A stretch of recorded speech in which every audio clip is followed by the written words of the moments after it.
يا أيها الذين آمنوا اركعوا واسجدوا واعبدوا ربكم وافعلوا الخير لعلكم تفلحون.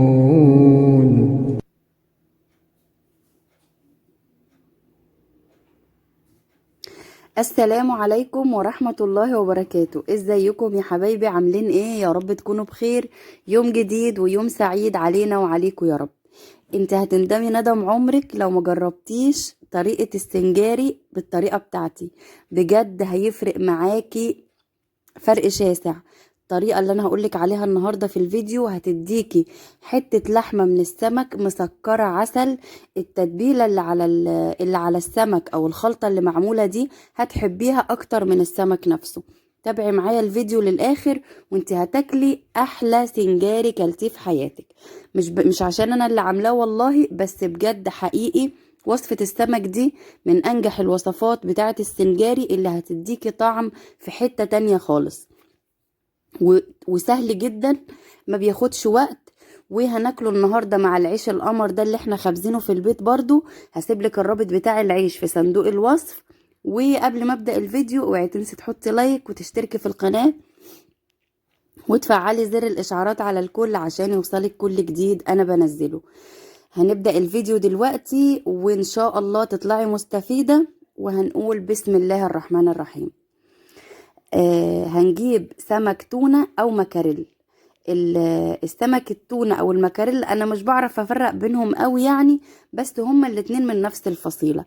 المهم ان انا يعني بتاع السمك قلت له انا عايزة سمك تونة، بس انا حاساه كده شبه المكاريل. ما علينا. جبت السمك نضفته كويس قوي، غسلته بملح وبليمون وصفيته كويس قوي من المية اللي هو فيها.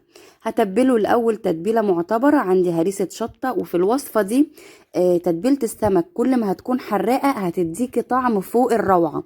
لو مش بتحبي الحراق يبقى بدلي الفلفل او هريسة الشطة بفلفل رومي عادي، سواء بقى احمر او اخضر اللي يريحك. تمام كده.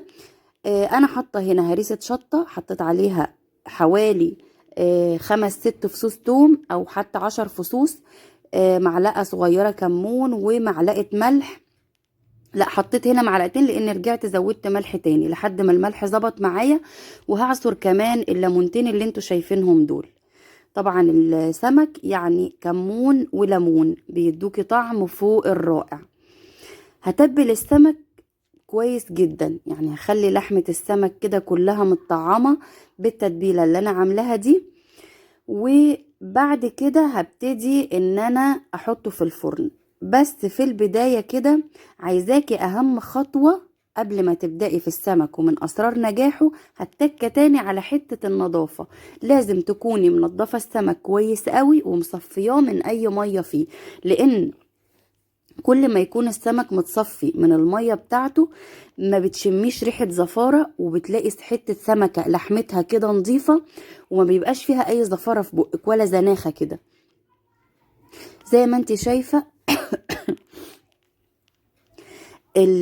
السمكة بنطعمها قوي كل حتة فيها كده بالتتبيلة. ونسيت اقولك ان وانا بنضف انا بشق السمكة لغاية الاخر، يعني بتبقى السمكة قدامي كده فلقتين، مش ان انا بقى يعني زي السمك المقلي كده بتبقى مضمومة على بعضها. لا، انا بكمل فتح السمكة لغاية الديل من الناحيتين، بحيث ان هي هتبقى مفرودة معايا لما تخش الفرن. فزي ما انت شايفة كده طعامي كل حتة في السمك بالتتبيلة كويس قوي وخليها كده تتشربها، مش تبقى حتة فيها تتبيلة وحتة لا. ده شرط علشان يطلع السمك معاكي. كل ما تاخدي حتة لحمة منه تلاقي فيها تتبيلة كده والطعم فيها يكون رائع. بعد ما هنخلص تتبيلة السمك زي ما انت شايفة هنركنه على جنب شوية. بقى احنا كده تبلناه بالتتبيلة اللي هي اللي انتوا شايفينها دي، الدقة العادية بتاعة السمك. بعد ما هخلص التتبيلة بتاعته كله هروح ركناه على جنب علشان نعمل بقى الخلطة بتاعة السنجاري اللي هيخش بيها الفرن. ايه هي الخلطة دي اللي احنا شايفينه قدامنا دلوقتي؟ عندي جزر وبصل وطماطم وفلفل اخضر وخضرة. تمام كده. هبتدي ابشر الجزر بشر خشن، وهقطع البصل حلقات، والطماطم كمان برضو هقطعها حلقات، والفلفل نفس الحكاية، كلها هقطعها حلقات كده زي ما انتوا شايفين. والحزمة الخضرة هقطعها في طبق لوحدها، لان انا هحطها في اخر حاجة. يبقى انا عندي كده بصل وجزر وطماطم وفلفل وربطة خضرة او حزمة خضرة. بعد ما هخرطهم كده هروح بيهم بقى على البوتاجاز، احط شوية زيت، وهبتدي انزل اول حاجة البصل والجزر. ليه؟ لان هما بياخدوا وقت في التشويح على ما بيدبل معايا ويطرى، وانا مش عايزة في الوصفة دي ان انا اخلي البصل او الجزر ياخد لون. انا هفضل اشوح فيه بس كده لحد ما يدبل معايا ويطرى، ويبتدي البصل معايا بس لونه يصفر كده. عارفه انت نفس الشكل اللي انت شايفاه ده، هو مجرد ان هو دبل وطري كده على بعضه، مش عايزاه ياخد لون ابدا. في المرحله دي بقى هروح نازله بالطماطم وبالفلفل، وهلفهم لفتين في الطاسه كده، مش هخليه بقى الطماطم تتهري وشكلها وقوامها كده يروح، لا، انا عايزه الطماطم برضو تفضل محتفظه بشكلها، بس مجرد ان هي هتطرى بس حاجه بسيطه، يعني التقلبتين اللي انتوا شايفينهم دول. وهبتدي احط بقى ملح، وهحط كمون، وهحط من دقة السمك اللي احنا عملناها، احنا تبلنا السمك بالدقة وشلت شوية منهم، هحطهم في الخلطة بتاعة الخضار دي. وهحط منهم شوية برضو هنعوزهم دلوقتي في حاجة تانية، بس لما تيجي هقول لكم عليها. حطيت كده معلقتين من دقة السمك اللي احنا متبلينه بيها، وهزود عليها شوية ملح وكمون، وبس كده. وهضيف دلوقتي الخضرة، عندي الخضرة بضيفها اخر حاجة خالص، لان الخضرة ملهاش روح. الخضرة لو فضلت على البوتاجاز فترة هتلاقيها دبلت كده وتاهت، ومش هتلاقي لها ملامح في الوصفة بتاعتك، يعني هتلاقيها دبلت خالص كده. فانا مجرد بقى ما بنزل الخضرة بروح بس مقلبها في الخلطة وطافية النار. ليه؟ انا عايزه الخضره بتاعتي تبقى باينه، والورق بتاعها باين كده في الخلطه وانا حطاها في السمكه، علشان يبقى شكلها وطعمها باين، طعمها ما يروحش كده. اوعي تكوني ما حطيتيش لايك، انزلي حطي لايك وكملي معايا الفيديو لو انت وصلتي معايا لغايه الدقيقه دي من الفيديو. تمام كده. زي ما انتوا شايفين انا يا دوب كده قلبت الخضره وهطفي النار، وهبتدي بقى ادخل السمك بتاعي دلوقتي الفرن. انا بقى سبت الخلطه بتاعه الخضار دي تهدى شويه كده وتبرد، ودلوقتي هجيب ورق فويل وهمسك كل سمكة هحطها على قطعة كده من ورق الفويل، وهضم الورق حوالين منها كده زي القارب. تمام. وهحطها في الصاج بتاعي، وهكون مولعة الفرن بتاعي على اعلى درجة. عندك 200 220. السمك بيحب السمك المشوي او اللي في الفرن بيحب النار العالية. فهروح مدخلة بقى السمك عندي الفرن على الصاجة من تحت، يعني على النار مباشرة. تمام، علشان السمك بتاعي ما ينشفش ويستوي على طول.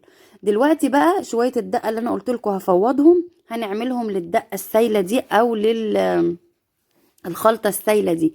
بجيب شوية مية بحط فيهم دقة السمك برضو حوالي معلقة او 2، وهحط فيهم 4 5 فصوص توم مهروسين، وملح وكمون وعصير ليمونتين، وهقلب كويس قوي كده، وهظبط ملح المية دي علشان دي الدقة اللي احنا هنسقي بيها بقى بعد ما السمك يخرج من الفرن. انا بعد ما دخلت السمك الفرن على النار مباشرة، بلاقي بقى الحوافي كده بتاعت السمك من تحت بدأت تلون معايا، ووش السمك من فوق بدأ لون السمك الني يروح وياخد لون خفيف كده مصفر. انا كمان بسيبه ياخد لون كده شوي كمان اكتر من كده، بس انا كنت مستعجلة عشان كنا جعانين الحقيقة. فبعد بقى بعد ما بياخد كده اللون من تحت، ويبتدي اللون من السمك من فوق ياخد لون خفيف، بخرجه بقى وابتدي احط عليه خلطة الخضار اللي انا عملتها معاكم دي على البوتاجاز، وهروح مدخلاه بعد كده على الشواية على طول بقى. يعني بعد ما هديله الخلطة دي هدخله على الشواية. هو دلوقتي خرج من الفرن، هروح وهو سخن كده ولسه خارج هدي كل سمكة بقى معلقة كده او 2 من الدقة السايلة دي اللي احنا عملناها مع بعض، اللي هي المية ودقة السمك والليمون والكمون والثوم. هبتدي بقى زي ما انتوا شايفين كده كل سمكة اسقيها معلقة او 2. الحركة دي بتخلي السمكية عندك اللحم بتاعها دايب وجوسي كده، اللحمة طرية وفيها سكارة السنين، يعني بجد طعمها بيبقى معدي تحفة تحفة. والله جربوها بالطريقة اللي انتوا شايفينها دي، هتعجبكم جدا وهتعتمدوها، وبتهيالي مش هتعملوا طريقة سنجاري زي يعني غير دي. لان طريقة السنجاري لما بنحط الخضار من فوق ني عمرها ما بتكون بالسكارة والحلاوة بتاعة السمك لما بتدبلي له الخضار على البوتاجاز وتسقيه كده بشوية الدقة الاخرانيين دول، المية اللي احنا عملناها دي بجد بيودي السمك في حتة تانية خالص. جربوه بنفس الطريقة وانتوا بإذن الله مش هتندموا وهتدوقوا أحلى سمك في حياتكم. ولو جربتوا الطريقة ما تنسوش تكتبوا لي رأيكم في الكومنتات، علشان رأيكم أكيد بيسعدني. ولو عجبكم الفيديو ما تنسوش تحطوا لايك وتسيبوا لي كومنت لطيف تقولوا لي رأيكم في الفيديو ايه، وتشيروا الفيديو لو حد حابب انه يعرف الوصفة علشان القناة تتشاف، واللي حابب يعرف الوصفة كمان يستفيد. دلوقتي بقى كنت مطلعه العيش اللي انا قلت لكم عليه اللي احنا خابزينه برضو في البيت مع بعض، ان شاء الله هحط لكم الرابط بتاعه في صندوق الوصف وفي البطاقات من فوق. وكانت اكله ما شاء الله تحفه، حتى ما عملتش جنب منها سلطه لان في اليوم ده كنا مستعجلين جدا وعايزين ناكل، فكلناها بالعيش كده، كانت تحفه تحفه رهيبه جدا. يا رب يكون الفيديو عجبكم واكون ضيفه خفيفه عليكم. اشوفكم في فيديو جديد ومع الف سلامه.